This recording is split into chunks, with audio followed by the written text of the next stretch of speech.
Amanda Knox stood up in an Italian courtroom just hours ago asking for her freedom. This after nearly 4 years behind bars. I am the same person that I was 4 years ago. The same person.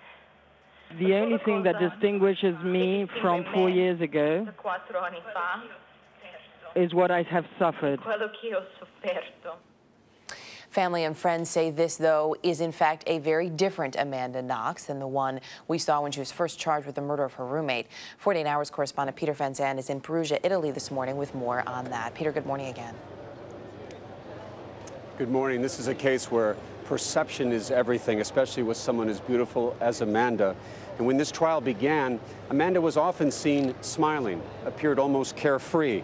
Her critics said she was insensitive and arrogant. Her supporters said she was just naive. Either way, the Amanda Knox we see today is far more serious. Her father says she has had to mature very quickly.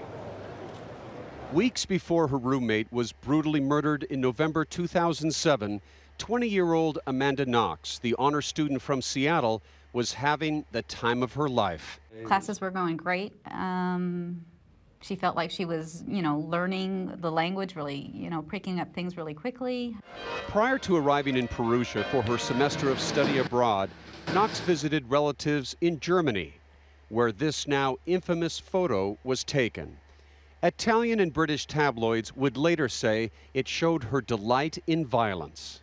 Amanda's sister took this picture on a train as the two rode to Italy. Once in Perugia, home of the University for Foreigners, Knox appeared relaxed and confident, the all-American girl. Then came November 2nd, 2007. She called me back, and she said, "We can't find Meredith, and her door is locked." Gone were the smiles. Days later, after her interrogation and arrest, her face was obscured. Amanda Knox was still a fresh-faced kid in a Beatles t-shirt who had no idea what was happening. Knox's beauty was actually used against her. She was described as the dark angel of Seattle. Throughout that first trial, Amanda appeared healthy. Then, in December 2009, she is convicted of Meredith Kercher's murder. During her long appeal trial, which began in November of last year, the physical toll of nearly 4 years behind bars is obvious for all to see.